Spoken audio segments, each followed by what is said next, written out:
तो हमने last lecture में पढ़ा था परिचय और उसका वर्गीकरण। अब हम इस लेक्चर में पढ़ेंगे कि बहुलक बनाने की विधियों के बारे में, कि बहुलक किस प्रकार बनता है। तो आपको पता है बहुलक के निर्माण की प्रक्रिया या विधि क्या बोलते हैं, बहुलकीकरण। ठीक है, तो आज अपना टॉपिक है बहुलकीकरण की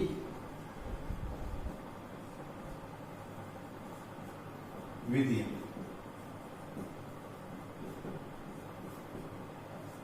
तो मुख्य रूप से बहुलकीकरण की दो विधि है। पहली है आपके योगात्मक बहुलकीकरण, दूसरी है आपके संगणन बहुलकीकरण। योगात्मक बहुलकीकरण है उसको हम बोलते हैं श्रृंखलावर्ती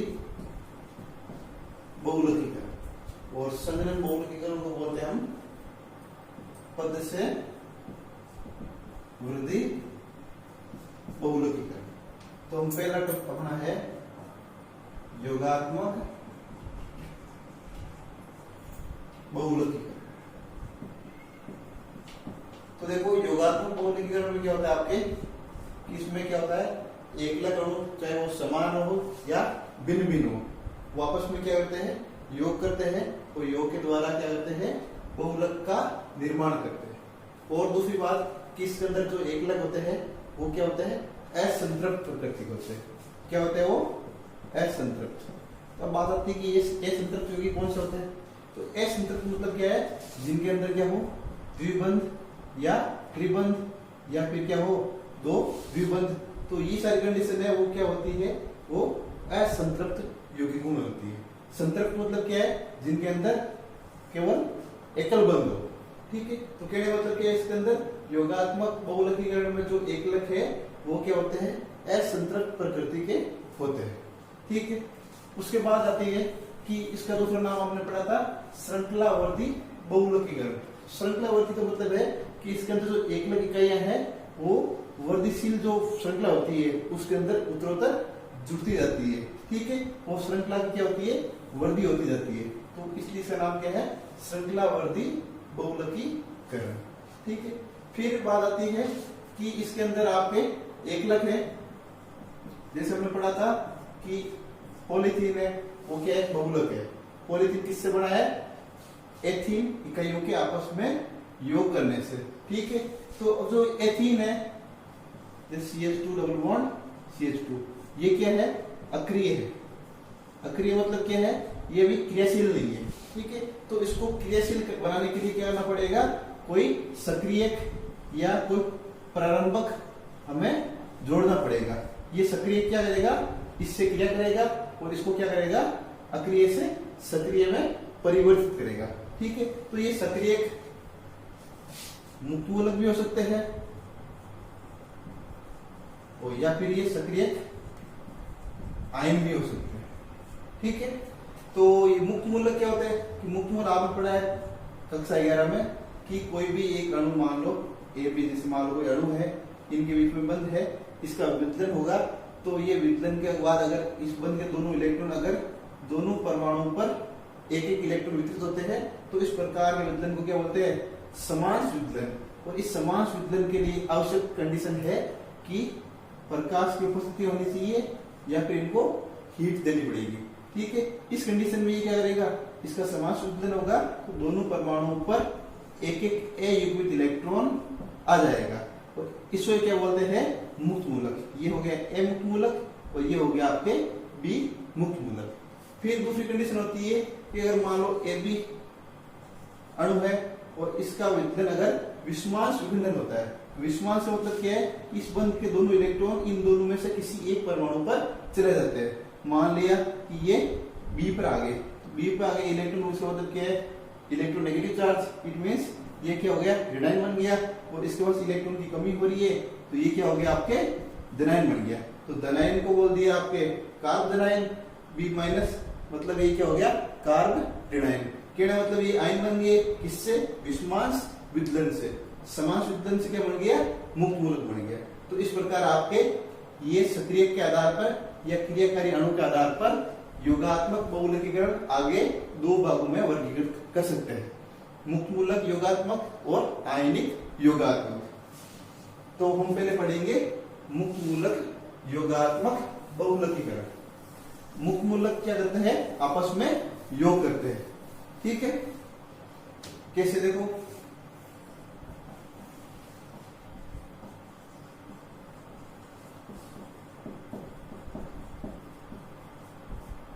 अभी हमने पढ़ा था कि समान स्वीकरण से क्या होता है, मुक्त मूलक का निर्माण होता है। मान लो आपके ये दो पेरोक्साइड होते हैं, पेरोक्साइड में क्या है, ऑक्सीजन और ऑक्सीजन के बीच में ये बॉन्ड है, ये ब्रेक होगा समान स्वीकरण से हीट करने पे या प्रकाश की उपस्थिति में, तो क्या होंगे, दो पेरोक्साइड मुक्त मूलक का निर्माण होता है। देखो इस पेरोक्साइड में ऑक्सीजन और ये ऑक्सीजन, इनकी ऑक्सीडेशन स्टेट दोनों की क्या होती है, इसमें -1 होती है, ठीक है। या फिर मैं इस R क्या होता है, R होता है एल्किल समूह। अगर मैं एल्किल समूह मान लो फेनिल मानता हूं C6H5, तो ये क्या हो जाएगा आपके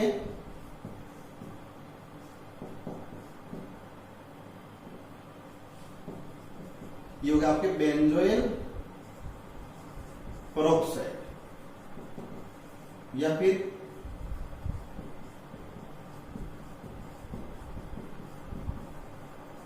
ये हो गया आपके एसिटिल पेरोक्साइड। तो ये क्या करते हैं, आपके मुक्त मूलकों का निर्माण करते हैं। तो ये मुक्त मूलक बन गया आपके।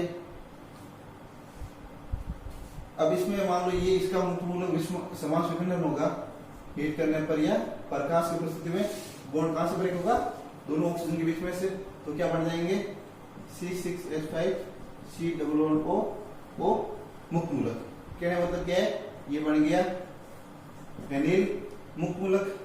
कितने बन गए, 2 है, तो ये 2 फेनिल मुक्त मूलक बन गए। अब ये क्या हो गया आपके सक्रियक या प्रारंभक। अब ये क्या करेगा, जो आपका एकलक था पॉलीथीन में, जैसे एथीन है, एथीन क्या है, अक्रिय है, तो ये क्या करेगा, उसके ऊपर आक्रमण करेगा, उससे क्रिया करेगा, उसको क्या करेगा, सक्रिय मुक्त मूलक में परिवर्तित करेगा। तो इस प्रकार से अपनी क्या हो जाएगी, बहुलकीकरण की प्रक्रिया शुरू हो जाएगी, ठीक है। तो हम इसको लेकर हम डिस्कस करते हैं। तो ये आपके मुक्त मूलक बन गया। अब ये क्या होती है, मुक्त मूलक 3 पदों में संपन्न होती है। 3 पद कौन से, पहला होता है आपके श्रृंखला प्रारंभन, पहला कौन सा होता है, श्रृंखला प्रारंभन। दूसरा होता है आपके श्रृंखला संचरण पद या दीर्घीकरण। तीसरा होता है आपके श्रृंखला समापन पद। इन 3 पदों में क्या होती है, मुक्त मूलक योगात्मक बहुलकीकरण संपन्न होती है। तो सबसे पहला है श्रृंखला प्रारंभन। तो ये आपके मुक्त मूलक बना, ये मुक्त मूलक क्या करेगा, आपके अक्रिय एकलक पर आक्रमण करेगा, ठीक है। और ये आक्रमण करके क्या करेगा, आपके ये आप बताए एथीन एक सिंगल आपके क्या है, सिग्मा बॉन्ड है, और एक क्या है, पाई बॉन्ड। और पाई बॉन्ड किससे बनता है, आपको पता है, पार्श्विक अतिव्यापन, जिससे क्या होगा, ये पाई इलेक्ट्रॉन है वो इन दोनों के बीच में लूजली बॉन्डेड है, जिससे क्या होगा, ये आसानी से अपने इलेक्ट्रॉन डोनेट कर देगा। तो डोनेट करेगा तो क्या है, एक इलेक्ट्रॉन इसके पास चला गया, एक इसके पास चला गया, तो इसका एक इलेक्ट्रॉन और इसका एक इलेक्ट्रॉन क्या हो जाएगा, दोनों बीच में बंद बन जाएगा। और ये मुक्त मूलक कहां जाएगा, इस कार्बन के ऊपर। तो क्या हो जाएगा आपके ROCH2 मुक्त मूलक, ठीक है। तो ये आपका हो गया श्रृंखला प्रारंभन पद। दूसरा है आपके श्रृंखला संचरण या दीर्घीकरण। तो अब इसमें क्या होगा, ये आपके मुक्त मूलक बन गया एथिल मुक्त मूलक, ठीक है। अब ये क्या करेगा, इसके ऊपर आगे इसी श्रृंखला में आगे एथिन जुड़ती जाएगी और श्रृंखला क्या होती जाएगी, दीर्घ होती जाएगी। देखो कैसे, ROCH2 मुक्त मूलक ये है। अब ये और नए अणु एथिन को सक्रिय करेगा, ठीक है, और क्या करेगा, इस प्रकार से आपके श्रृंखला दीर्घीकृत होती जाएगी, ठीक है। अब मान लो मैंने ऐसे एन अणु ले लिए, तो क्या हो जाएगा आपके,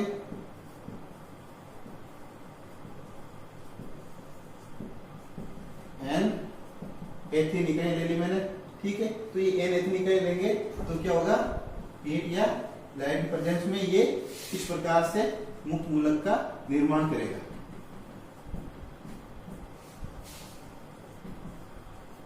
ठीक है। अब ये जब तक एक लेख इकाइयां उपलब्ध होगी तब तक ये श्रृंखला दीर्घीकृत होती जाएगी, ठीक है। उसके बाद आता है तीसरा श्रृंखला समापन पद। ये श्रृंखला समापन है वो 4 अलग अलग प्रकार से हो सकता है। देखो कौन कौन से होते हैं। तो श्रृंखला समापन में आपके पहला पद है, पहला प्रकार है वो है युग्मन। समापन में पहला है आपके युग्मन, दूसरा प्रकार है समानुपातन, तीसरा है आपके श्रृंखला स्थानांतरण और चौथा है आपके निरोधक द्वारा। ठीक है। कहने का मतलब क्या है, इन 4 प्रकार से श्रृंखला का समापन हो सकता है। तो सबसे पहले युग्मन, तो नाम से स्पष्ट हो रहा है कि 2 मुक्त मूलक क्या करेंगे, योग करेंगे। योग करने से क्या होगा, उन दोनों के एक मुक्त इलेक्ट्रॉन क्या हो जाएंगे, युग्मित होके बॉन्ड बनाएंगे और इस प्रकार से क्या हो जाएगी, श्रृंखला का समापन हो जाएगा। देखो तो हमें श्रृंखला दीर्घीकरण में इस प्रकार की मुक्त मूलक श्रृंखला हमें प्राप्त हुई थी। ठीक है। तो ऐसी बहुत सारी होती है, मान लो ये एक है, एक कहीं और ऐसी है।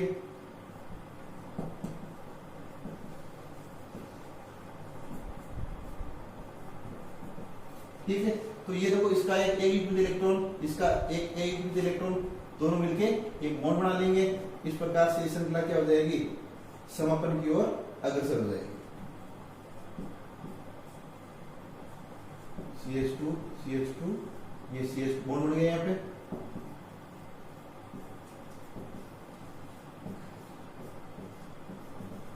ठीक है। तो इस प्रकार से ये पहला हो गया युग्मन के द्वारा श्रृंखला समापन। दूसरा है असमानुपातन।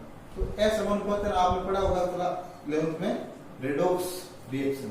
रेडॉक्स मतलब क्या होता है कि जिसमें ऑक्सीकरण और अपचयन दोनों साथ साथ हो एक ही अणु में, उसे क्या बोलते हैं, रेडॉक्स रिएक्शन। कैसे, देखो जैसे हमें मिला था ये मुक्त मूलक बना था,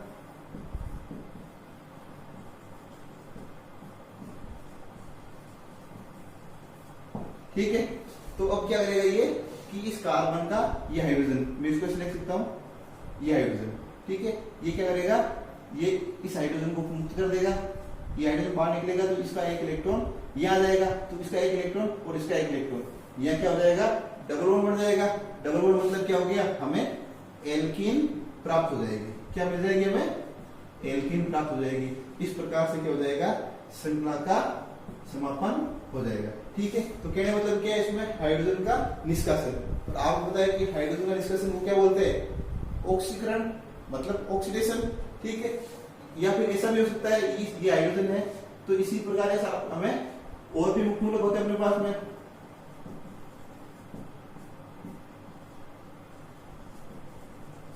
ठीक है। तो ये हाइड्रोजन क्या कर लेगा, ये कार्बन ग्रहण कर लेगा।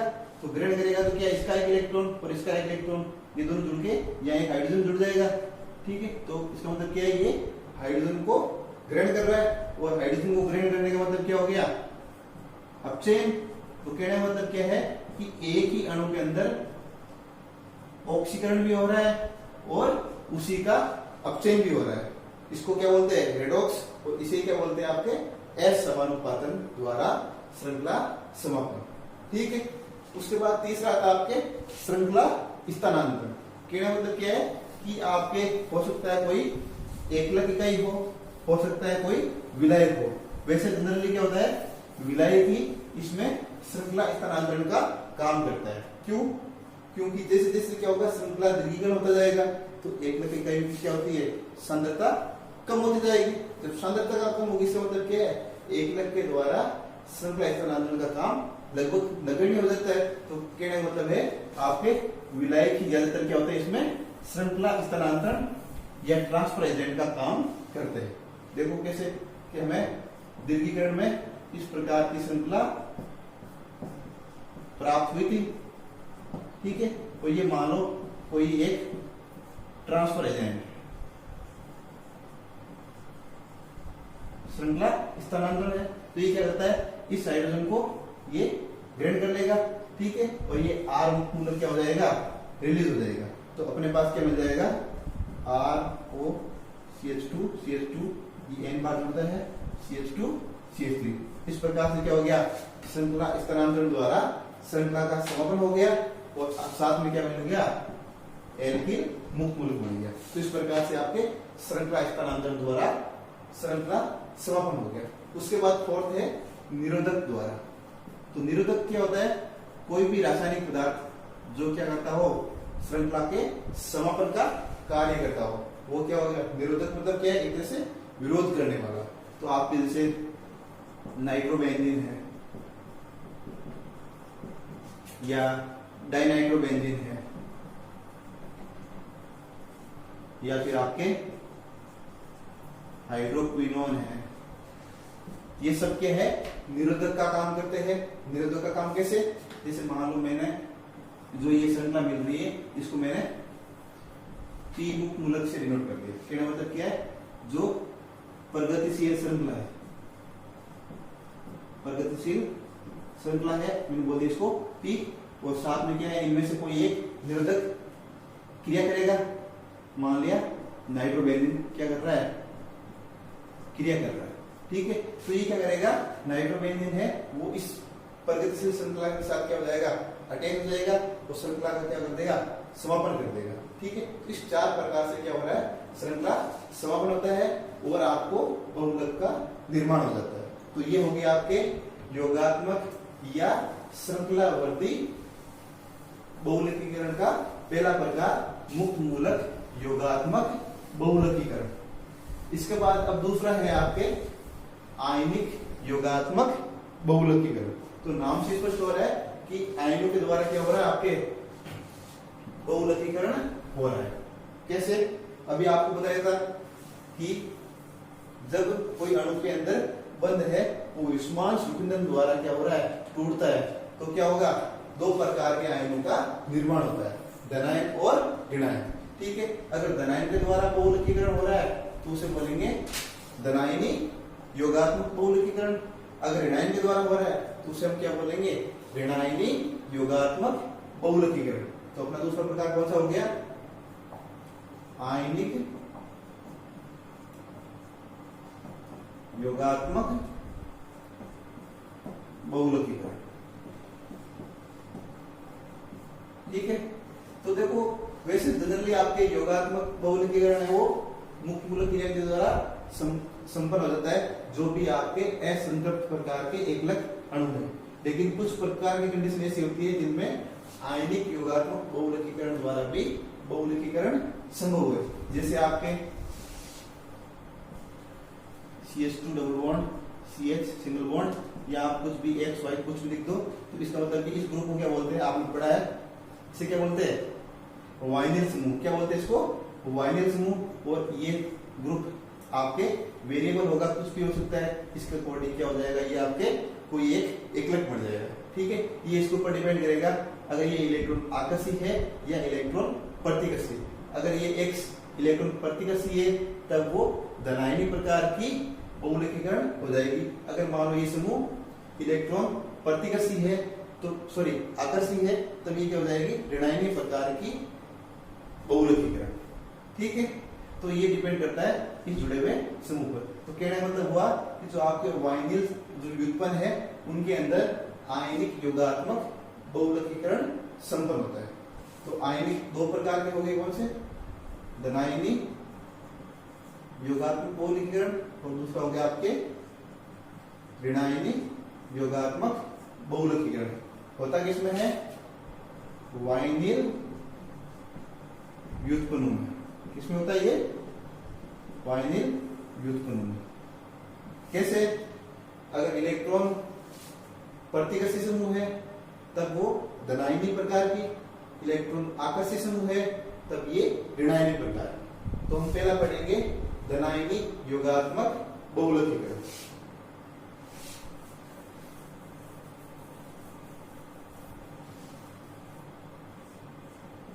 धनायनिक किसमें होगा? जिनमें इलेक्ट्रॉन प्रतिकर्षी समूह, जिनमें क्या हो? इलेक्ट्रॉन प्रतिकर्षी समूह जुड़ा हो, या फिर मैं कह सकता हूं लुईस अम्ल जुड़ा हो। लुईस अम्ल मतलब क्या है? जो इलेक्ट्रॉन ग्राही का काम करते हैं। ठीक है, कौन कौन? जैसे आपने देखा है LCl3 है, BF3 है, या मैं कह सकता हूं परवल अम्ल भी हो सकते हैं, जैसे H2SO4 है आपके, HF है, ये या फिर ये। ठीक है, तो ये इनकी प्रत्याश में क्या होती है? धनायनी योगात्मक बहुलकीकरण संपन्न होती है। कैसे? देखो, जैसे मान लो मैंने ले लिया H2SO4। ठीक है, H2SO4 किसमें कैसे ब्रेक होता है? H प्लस और HSO4 माइनस। H प्लस मतलब क्या है? प्रोटॉन। ठीक है, तो प्रोटॉन क्या करता है? इसके पास इलेक्ट्रॉन की कमी है, तो ये क्या करेगा? इलेक्ट्रॉन स्नेही होगा। ठीक है, तो इसी का दूसरा नाम हो सकता है इलेक्ट्रॉन स्नेही योगात्मक या फिर धनायनी योगात्मक बहुलकीकरण। तो ये आपके H प्लस बन गया, या फिर मैं बोल दूं LCl3 है या BF3 है। तो LCl3 की किस प्रकार से? तो देखो, LCl3 है, ये कोई भी आपके सहायक उत्प्रेरक होगा। मान लो मैंने ले लिया H2O। ठीक है, तो H2O में ये क्या करेगा? H प्लस रिलीज कर देगा, और OH क्या हो जाएगा? OH माइनस मतलब क्या है? इलेक्ट्रॉन रिच है, और इलेक्ट्रॉन रिच होगा वो क्या करेगा? लुईस अम्ल नहीं है, इसको इलेक्ट्रॉन जरूरत है, तो ये OH ये एक्सेप्ट कर देगा, तो क्या बन जाएगा? LCl3 OH माइनस, ये आपके कॉम्प्लेक्स बन गया, और साथ में क्या रिलीज कर दिया? H plus. ये H प्लस क्या करेगा? आपके जो वाइनिल प्रकार के समूह है उन पर अटैक करेगा, और ये अटैक कौन कर रहा है? H प्लस कर रहा है, इसलिए क्या होगी? धनायनी योगात्मक बहुलकीकरण, क्योंकि योग किसका हो रहा है? धनायन का हो रहा है। तो हम डिटेल से पढ़ते हैं, तो ये भी क्या होती है? आपके धनायनी योगात्मक 3 पद होते हैं, वही सेम जो आपके मुक्तमूलक योगात्मक में थे। कौन से थे? श्रृंखला, प्रारंभन, दूसरा था आपके श्रृंखला दीर्घीकरण, और तीसरा था आपके श्रृंखला समापन। ठीक है, तो श्रृंखला प्रारंभन मतलब कि इसमें भी क्या है? कोई प्रारंभक आपके एक लक्ष्य पर आक्रमण करेगा और उसको क्या करेगा? सक्रिय बनाएगा। तो कैसे? तो आपके मैंने बोला था कि ये आपके आयनिक प्रकार की जो योगात्मक बहुलकीकरण है वो किसमें होती है? जो आपके वाइनिल व्युत्पन्न होते हैं। तो ये एक वाइनिल व्युत्पन्न है, इस पर अटैक कौन करेगा? जिसको इलेक्ट्रॉन की जरूरत होगी, और ये जो जुड़ा हुआ समूह है वो क्या होगा? इलेक्ट्रॉन प्रतिकर्षी समूह। इलेक्ट्रॉन प्रतिकर्षी मतलब क्या है? कि ये इलेक्ट्रॉन किस तरफ देगा? इस कार्बन को देगा, ये इसको देगा। इसका मतलब क्या है? जो पाई इलेक्ट्रॉन है वो किस तरफ जाएगा? इस कार्बन के पास। इस कार्बन के पास जाएगा, इसका मतलब क्या है? इसके ऊपर नेगेटिव चार्ज, और इसके नेगेटिव चार्ज का मतलब क्या है? इसको इलेक्ट्रॉन की जरूरत है, और ये क्या है? इलेक्ट्रॉन रिच है, तो ये आक्रमण कहां करेगा? यहां करेगा। तो क्या बन जाएगा आपके?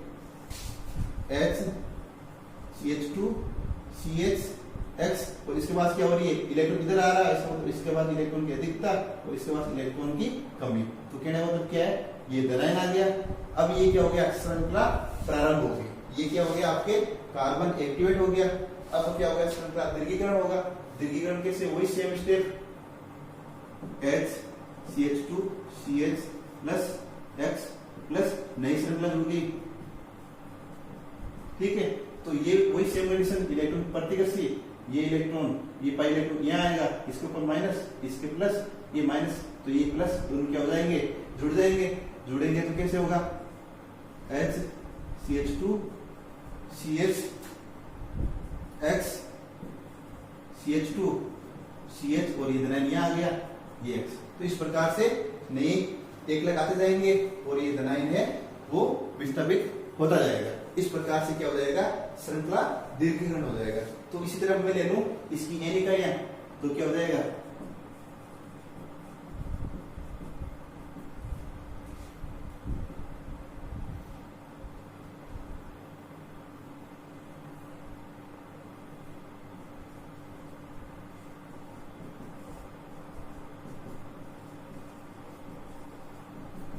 ठीक है, तो ये क्या हो जाएगा, ये धनायन यहां आ जाएगा।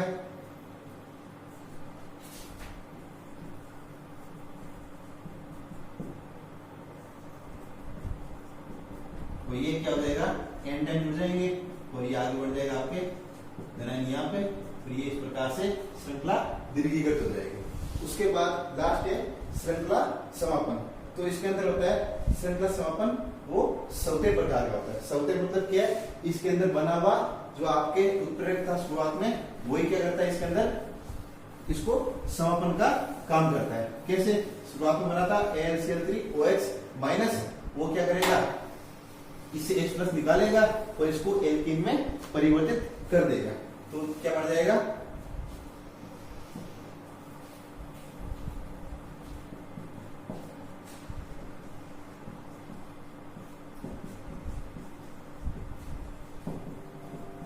ये बना आपने, और शुरुआत में बना था ये, ठीक है। तो ये क्या करेगा, यहां से हाइड्रोजन निकलेगा और ये OH के साथ जुड़ेगा, तो क्या बन जाएगा वापिस H2 बन जाएगा, और ये AlCl3 वापिस रिलीज हो जाएगा, क्योंकि हमें पता है कि उत्प्रेरक होता है वो अभिक्रिया में शामिल नहीं होता है। तो ये हमें दोनों क्या हो गए, वापिस मिल गए, और लास्ट में यहाँ से H निकला, इसका मतलब क्या है, ये जो बॉन्ड का इलेक्ट्रॉन वो यहाँ आया मतलब क्या है, यहाँ वापिस पाई बॉन्ड बन गया, तो ये एल्कीन मिल गई। तो लास्ट में हमें क्या मिल गया, CH3 CHX, तो ये इस प्रकार से आपके n टाइम जुड़ जाएगी और आपके मिल गया, इस प्रकार से हमें ये धनायन का क्या हो रहा था, संतरण हो रहा था, और आपको बहुलक प्राप्त हो गया। तो ये हो गया आपके धनायनी योगात्मक बहुलकीकरण, ठीक है। उसके बाद सेकंड है ऋणायनी योगात्मक बहुलकीकरण। तो ऋणायन में क्या होता है इसमें, कि इसके अंदर ऋणायन है वो दीर्घीकरण श्रृंखला में विस्थापित होता रहता है और आपके बहुलक प्राप्त होता है। तो देखो कैसे, तो इसमें अंतर होता है कि धनायनी में क्या था, इलेक्ट्रॉन प्रतिकर्षी समूह जुड़ा हुआ था, इसलिए क्या हो रहा था, धनायन का विस्थापन हो रहा था। लेकिन ऋणायनी में होता है इलेक्ट्रॉन आकर्षी समूह। कौन होता है, इलेक्ट्रॉन आकर्षी समूह। कैसे, देखो मान लिया मैंने, कोई एक Y समूह है, ये Y क्या है, इलेक्ट्रॉन आकर्षी, मतलब इस कार्बन के और बीच में जो बॉन्ड है, इनके इलेक्ट्रॉन को अपनी तरफ खींचेगा। इसका मतलब क्या, ये पाई इलेक्ट्रॉन इधर आएंगे, इसका मतलब क्या है, इसके ऊपर नेगेटिव चार्ज और इसके ऊपर पॉजिटिव चार्ज। तो इसका मतलब क्या है, अब इसको सक्रिय के रूप में हमें लेना पड़ेगा कोई इलेक्ट्रॉन दाता, और हमें पता है इलेक्ट्रॉन दाता कौन होता है, लुईस सार। कौन होता है, लुईस सार। यहां हम लिख सकते हैं जिनके ऊपर क्या हो, लोन पेयर हो, एकाकी इलेक्ट्रॉन युग्म, या कह सकते हैं जो इलेक्ट्रॉन धनी प्रजाति है जिनमें इलेक्ट्रॉन देने की क्षमता हो, या मैं कह सकता हूं NH2, ये भी क्या है, इसको बोलते हैं सोडामाइड। ये भी क्या है, एक इलेक्ट्रॉन रिच है। कैसे, इसके अंदर ये धातु है, धातु पर पॉजिटिव चार्ज, तो ये NH2 एमीन है, इसके ऊपर क्या है, नेगेटिव चार्ज। तो ये NH2 क्या करता है, इस वाइनिल कॉम्प्लेक्स पर आक्रमण करता है और आपके श्रृंखला प्रारंभक का काम करता है। या मैं कह सकता हूं ग्रिंजार विकर्मक। ग्रिंजार विकर्मक इसमें क्या होता है कि ये एल्किल ग्रुप है और ये धातु है। धातु क्या होती है, आपके पॉजिटिव चार्ज, और एल्किल क्या है, नेगेटिव चार्ज।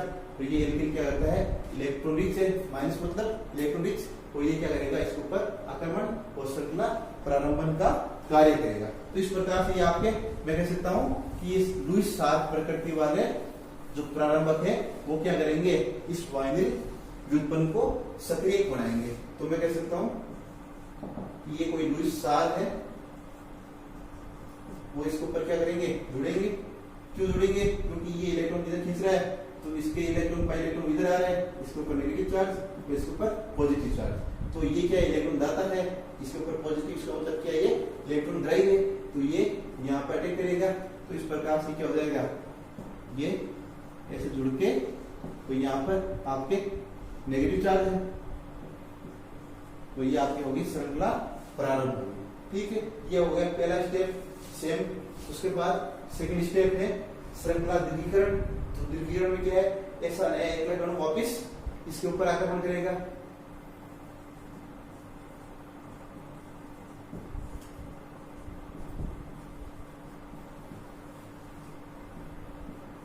ये इलेक्ट्रॉन इधर खींच रहा है तो ये पहले इलेक्ट्रॉन इधर आएंगे, तो इसके ऊपर नेगेटिव, तो इसके ऊपर पॉजिटिव, तो ये नेगेटिव का आक्रमण करेगा इसके ऊपर, तो ये इस प्रकार से वापिस आगे और जुड़ जाएंगे।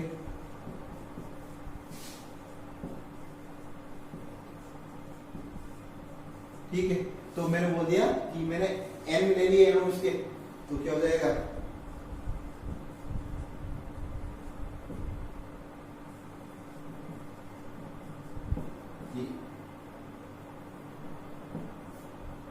ठीक है, तो मैंने n अणु ले लिए इसके। वही सेम कंडीशन, ये इलेक्ट्रॉन आकर्षी, तो इसके ऊपर नेगेटिव चार्ज, इसके ऊपर पॉजिटिव चार्ज, तो ये नेगेटिव आक्रमण कार्य करेगा यहाँ पर, तो ये इस प्रकार से जुड़कर श्रृंखला को दीर्घीकृत करेंगे।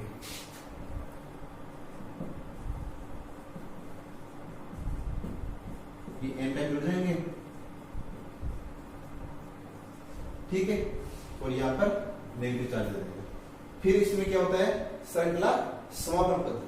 तो इसमें क्या होता है श्रृंखला समापन में कि जो इसका पॉजिटिव चार्ज, जो आपके जो पॉजिटिव पार्ट था Na+ या फिर आपके Mg+, वो क्या करेंगे, इसके ऊपर इसको हाइड्रोजन डोनेट करेंगे, तो ये H+ और ये माइनस, इसका मतलब क्या, यहाँ पर हाइड्रोजन का अटैक होगा और ये श्रृंखला क्या हो जाएगी, समाप्त हो जाएगी। तो देखो कैसे,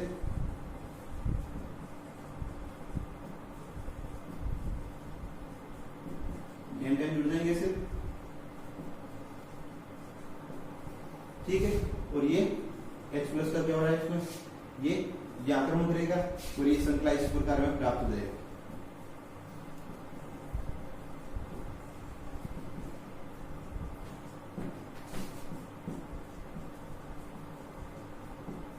इस प्रकार से हमें ये बहुलक प्राप्त होता है, ठीक है। लेकिन इसमें क्या है, इसमें ऋणायन क्या हो रहा है, श्रृंखला में स्थानांतरित हो रहा है, इसको क्या बोलते हैं हमने, ऋणायनी योगात्मक बहुलकीकरण।